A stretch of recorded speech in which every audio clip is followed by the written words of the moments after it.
Amigos, ¿qué tal? Hoy es 16 del 03 del 17. Con ustedes Florentino Corrales, director de temas políticos. Empresas municipales de Cali es inviable por los exagerados beneficios a sus empleados, dice el alcalde Armitage.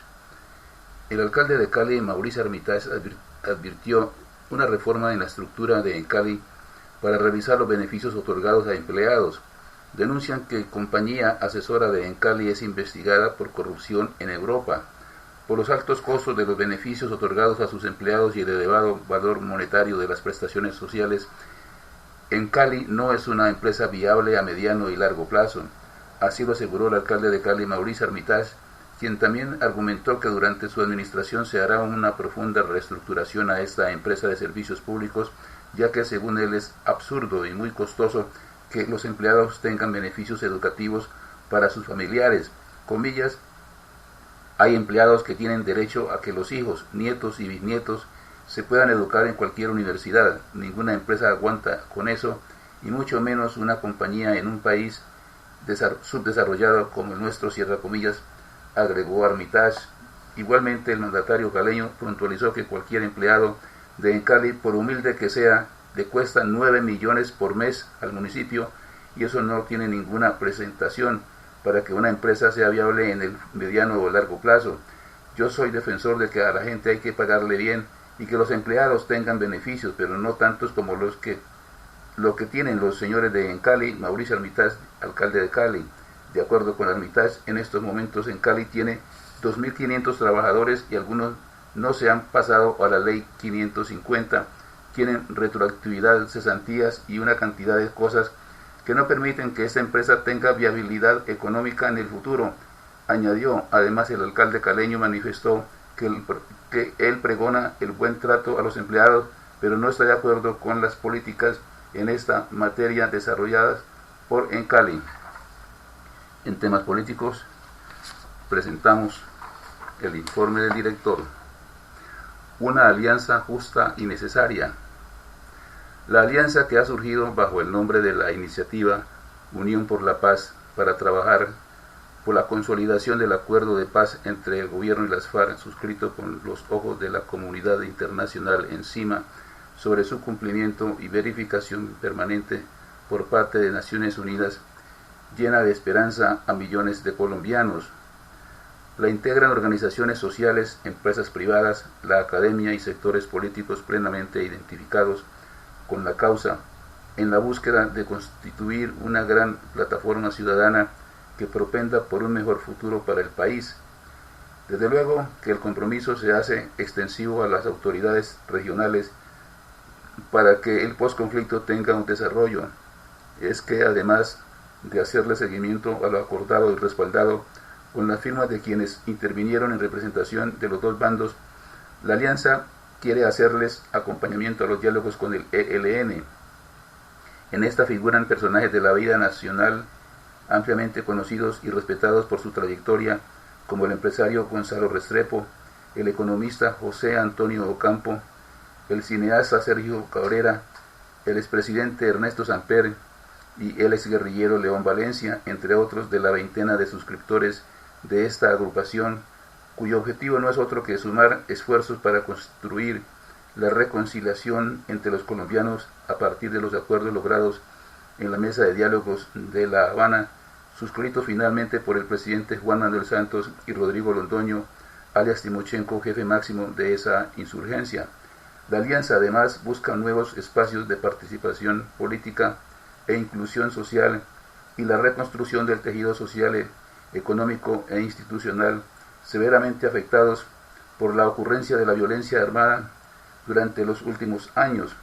Es apenas justo y necesario que no se baje la guardia, porque los enemigos de la paz siguen trabajando a la sombra para evitar que todo se cumpla tal como está acordado.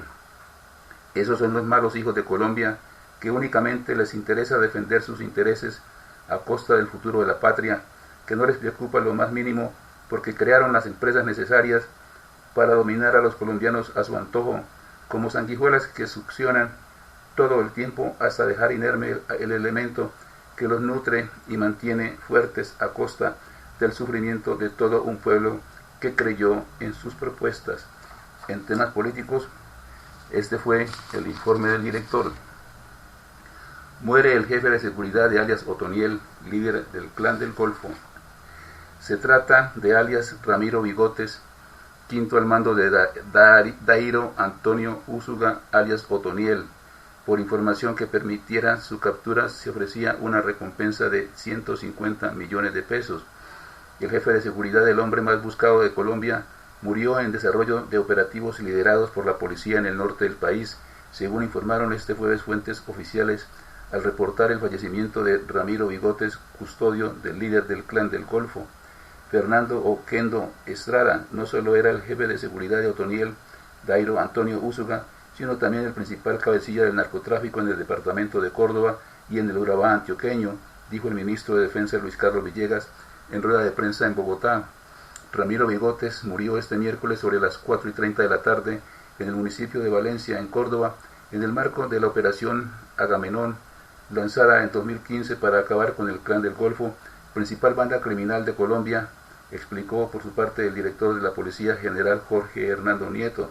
Según el alto oficial, Bigotes era el quinto al mando de esa organización criminal y además tenía una condena de 40 años de prisión como coautor del asesinato en 2004 del líder paramilitar Carlos Castaño. Dirigía asimismo la producción de cocaína en zonas rurales de Antioquia y Córdoba y era uno de los principales articuladores del tráfico de droga desde Colombia a varios países centroamericanos, con Estados Unidos y Europa como rumbo final, agregó. También negociaba cargamento de armas, equipos de comunicación y provisiones para el anillo de seguridad de Otoniel, el hombre más buscado de Colombia y por el que la policía ofrece 3.000 millones de pesos de recompensa. Añadió, es un golpe muy importante en ese plan de debilitamiento y ataque a esta estructura criminal, explicó Nieto. Ramiro Bigotes hizo parte de las Autodefensas Unidas de Colombia, una organización paramilitar de extrema derecha surgida a mediados de 1990 para combatir a las guerrillas de izquierda y desmovilizada en 2006. Allí conoció a Otoniel, indicó la policía en un comunicado. El Clan del Golfo, anteriormente llamado Los Urabeños, tiene sus orígenes en disidentes de las AUC. Las autoridades ofrecían una recompensa de 150 millones de pesos por información que permitiera la captura de Oquendo, requerido por delitos de concierto para delinquir, homicidio, desaparición, desplazamiento forzado y porte ilegal de armas. Colombia es el principal cultivador mundial de hoja de coca, materia prima de la cocaína, con 96.000 hectáreas de sembradíos y también el mayor productor de esa droga, con 646 toneladas en 2015, según las Naciones Unidas. Escogieron al magistrado que investigará la campaña de Santos de 2010. Por reparto, en el Consejo Nacional Electoral, la investigación sobre las presuntas irregularidades en la financiación de las campañas presidenciales de Juan Manuel Santos Calderón 2010 será asumida por el magistrado Armando Noboa García. Los hechos que son materia de análisis tienen que ver con el presunto ingreso ilegal de aportes económicos de la constructora brasileña Odebrecht en cuantía de $400.000 para la impresión de 2 millones de afiches del candidato en 2010. Noboa deberá determinar si con tales hechos se violaron los topes legales de financiación de las campañas que fueron fijados por el Consejo Nacional Electoral. Este miércoles el presidente Juan Manuel Santos pidió públicamente que la caducidad de las cuentas de su campaña del 2010 fueran levantadas para que el Consejo Nacional Electoral pudiera abrir una investigación. La controversia empezó el martes pasado cuando Roberto Prieto, coordinador operativo de la campaña Santos Presidente en el 2010, confesó en entrevista con Blue Radio que había recibido de manera irregular $400.000 de la compañía brasileña Odebrecht para la impresión de afiches. A través de Twitter, Santos condenó las irregularidades en su campaña y pidió investigación de las autoridades, pero aseguró que apenas se había enterado de la financiación de los afiches. Naciones Unidas registró 389 ataques a defensores de derechos humanos en Colombia durante 2016. El informe anual de las Naciones Unidas para los Derechos Humanos destacó un preocupante aumento de los líderes asesinados en zonas rurales, mientras en 2015 se registraron 25, el año pasado fueron 44, corrijo. Hasta el 31 de diciembre de 2016, la oficina del Alto Comisionado y del Secretario General observó 389 ataques de los siguientes tipos: 59 homicidios, 44 ataques, 210 amenazas, 72 violaciones de derechos a la privacidad y la propiedad, 3 desapariciones forzadas y un caso de violencia sexual. Esta enumeración de ataques está recopilada en el reciente informe de las Naciones Unidas para los Derechos Humanos. El informe, que también describe la situación de derechos humanos en materia de paz, seguridad, desarrollo y democracia, dice que de las 59 víctimas asesinadas hay 4 mujeres, 6 indígenas, 3 líderes LGBTI, un líder afrocolombiano y 2 líderes juveniles. Aunque el informe aclara que en Colombia se registraron más agresiones y asesinatos de sindicalistas y de integrantes de movimientos sociales y políticos, este informe solo incluyó las estadísticas de agresiones contra líderes defensores de derechos humanos. Uno de los hallazgos más relevantes es que en el departamento del Cauca registró el mayor número de asesinatos de defensores de derechos humanos, con 14 casos, seguido por Antioquia con 7, norte de Santander con 6 asesinatos y en Córdoba se perpetraron 4. El informe también ha reiterado su preocupación por el alto nivel de impunidad en los casos de agresión contra los defensores. Por ejemplo, el 74,5% de los asesinatos verificados, es decir, 44 casos, los perpetradores estarían vinculados con intereses criminales. En 4 hay evidencia de que el ELN estuvo vinculado en 1, aparece el EPL en 2, guerrilleros de las FARC y a un disidente de esa guerrilla en 6 particulares y uno de la policía durante una protesta social. En 43 de los casos de asesinatos, es decir, 73% de las muertes, las víctimas desarrollaban su labor en zonas rurales, una cifra mucho mayor a la que registrada en 2015, cuando solamente se evidencian 25 víctimas en estos sectores.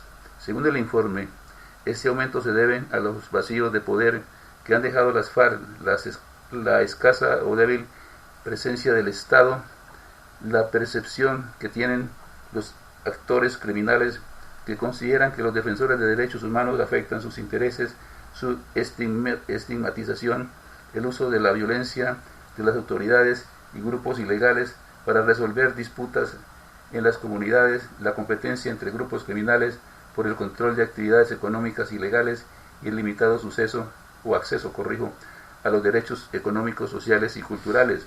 Por otro lado, las Naciones Unidas hizo un llamado al gobierno, a las autoridades, para que revisen la forma en la que los defensores están siendo arrestados o detenidos en áreas rurales con presencia de actores armados. Dice el informe que el año pasado se registraron 14 capturas. Esto compromete la diligencia, legalidad, imparcialidad e independencia de las investigaciones. Se requiere una revisión de esta situación que involucra a la Fiscalía Nacional Especializada contra el terrorismo, así como la forma que se emplea la inteligencia militar para el impulso de las investigaciones penales. Se lee en el documento. No todas las cifras fueron negativas. La Oficina del Alto Comisionado y del Secretario General de los esfuerzos de la Unidad Nacional de Protección para responder a las numerosas y variadas necesidades de protección en el territorio colombiano. Sin embargo, pidieron mejores y más fuertes medidas para la protección en las áreas rurales y que se revise la efectividad de estas ayudas de seguridad para defensores que trabajan en estas zonas. Afiches de Odebrecht ayudaron a Santos, pero sin ellos también hubiera ganado, dice Antanas Mockus. El excandidato a la presidencia durante las elecciones de 2010, el exalcalde Antanas Mockus, se refirió este jueves a los pagos que hizo la firma brasileña Odebrecht a la campaña de quien fuera su rival en esta contienda electoral, el ahora presidente Juan Manuel Santos, relacionados con la financiación de 2 millones de afiches. Según Mockus, con o sin esa propaganda, el primer mandatario hubiera resultado electo. El exalcalde de Bogotá, criticó los términos utilizados por su partido, la Alianza Verde, que en las últimas horas emitió un comunicado en el que advertían: nos tumbaron las elecciones, en referencia al presunto fraude, dijo el movimiento político con el que el presidente Santos ganó en la segunda vuelta presidencial. No me gusta el verbo tumbado, me parece prosaico. Los 2 millones de afiches que más ayudaron a la victoria de Santos, pero probablemente sin ellos hubiera ganado también, y yo cometí algunos errores. Sin embargo, también hubo uso de estrategias que pueden ser cuestionadas, como los rumores o los miedos, pero eso es parte de la cultura electoral, explicó Mockus, de acuerdo con el excandidato, quien tuvo como premisa la campaña de No Todo Vale. Su deseo es que episodios como estos sirvan para que las reglas formales y informales que rodean el proceso electoral mejoren. No voy a llorar sobre la leche derramada, dijo, reclamando también por las cosas indebidas que idean los estrategas políticos y miembros de campañas electorales para lograr victorias, en el caso puntual de Odebrecht y el escándalo que provocó la declaración de Roberto Prieto, estratega político de las campañas a la presidencia de Juan Manuel Santos, quien aceptó que hubo fraude en las elecciones de 2010. Mockus manifestó que, aunque son cosas que no se hacen solas, no tienen a quien incriminar. Hay gente que piensa que su causa es tan noble que termina justificando sus errores y acometerlos. En la campaña de Santos, Odebrecht era una empresa bien vista, pero era una empresa extranjera y eso fue algo indebido. Sería muy lindo que algunas personas confesaran los errores que han cometido, así como lo hizo Roberto Prieto. Hay que mantener la fe en las instituciones a pesar de las fallas, precisó el exalcalde. Mockus, quien reafirmó su respaldo al presidente Santos en lo relacionado con el proceso de paz y su gestión en esa materia, destacó la actuación del primer mandatario, quien en la campaña tuvo la viveza de buscar financiación. Freno en seco a los proyectos de la paz. El calendario oficial indica que a partir de hoy el Congreso retoma las sesiones ordinarias. Eso significa, palabra más, palabra menos, que senadores y representantes de la Cámara se preparan para sacar del baúl sus asignaturas pendientes y a punta de debates encaletados y proyectos de ley retomarán sus actividades legislativas al margen de la implementación del acuerdo de paz. Ahora, materializar los textos de La Habana pasarán inevitablemente a un segundo plano. Y es que han pasado 3 meses desde que el gobierno convocó las sesiones extraordinarias en las que se suponía que debía acelerarse el desarrollo normativo de lo pactado con las FARC, y lo único cierto es que el procedimiento especial legislativo o fast track ha sido todo menos rápido. Ayer, por ejemplo, se iba a debatir el estatuto de la oposición, pero su discusión tuvo que ser cancelada porque hasta el momento no se ha radicado la ponencia, como lo argumentó la misma presidencia del Senado. Por eso, la carrera contrarreloj está a punto de comenzar. El decreto firmado por el presidente Juan Manuel Santos en diciembre pasado señalaba que durante el periodo de sesiones extras de 3 meses, el legislativo tendría que ocuparse del trámite de los proyectos de ley y de actos legislativos con el fin de implementar el acuerdo final a la mayor brevedad.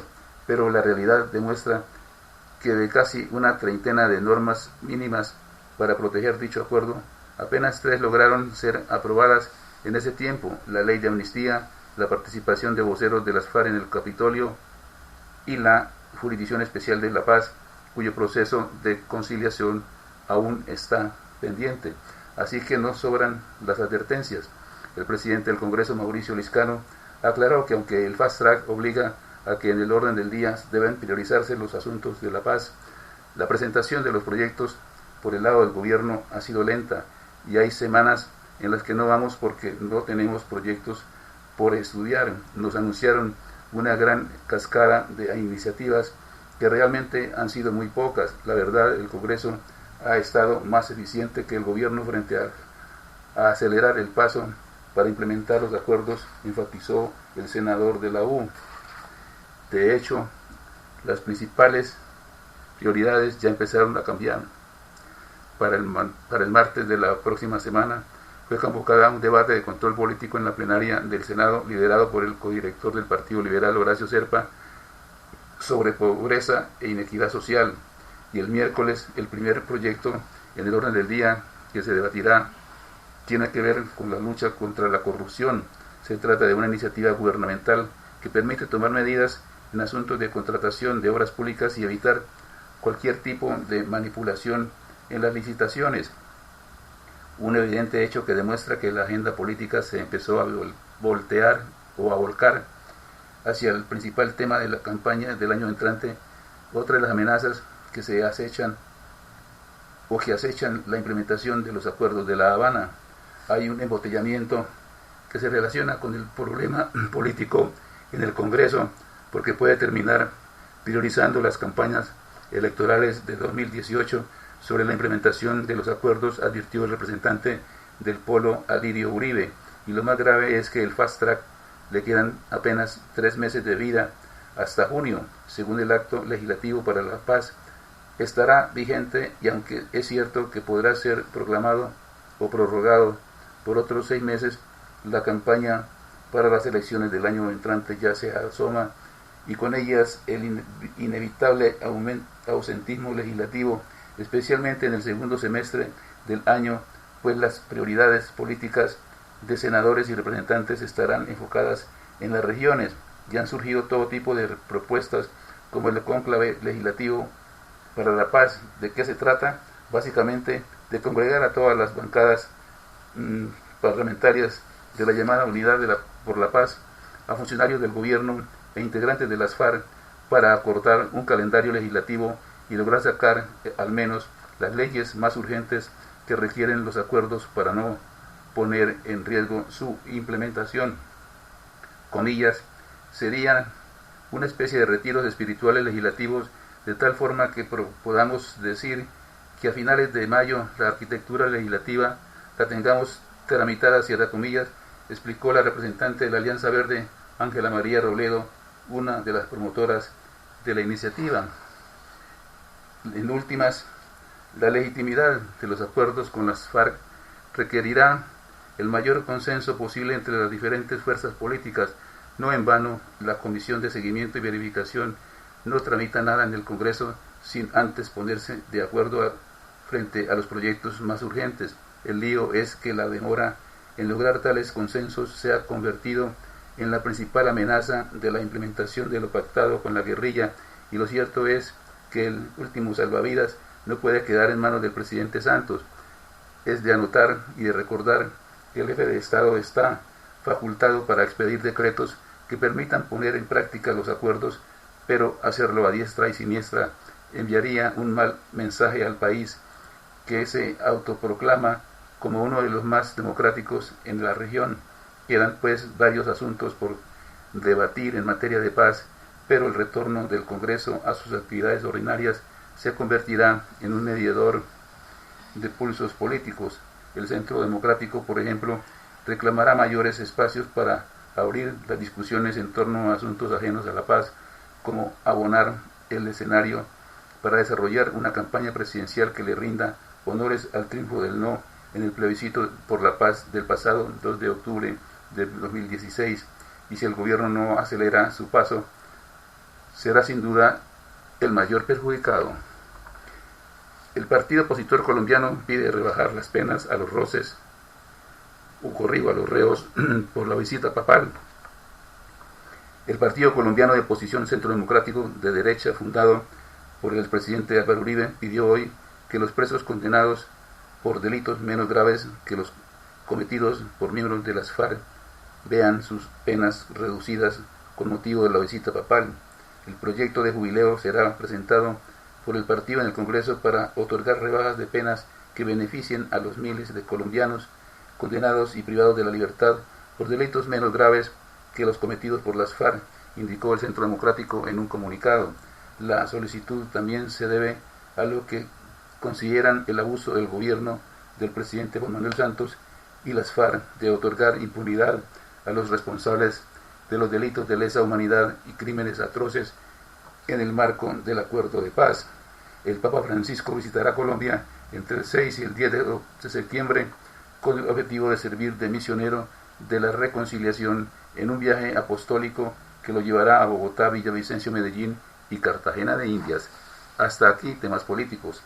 La invitación muy cordial para que nos sigan en Twitter, Facebook y Google, @temas políticos, una sola palabra, de lunes a viernes en este mismo horario. Muchas gracias por su sintonía. Los espero mañana. Buenas noches.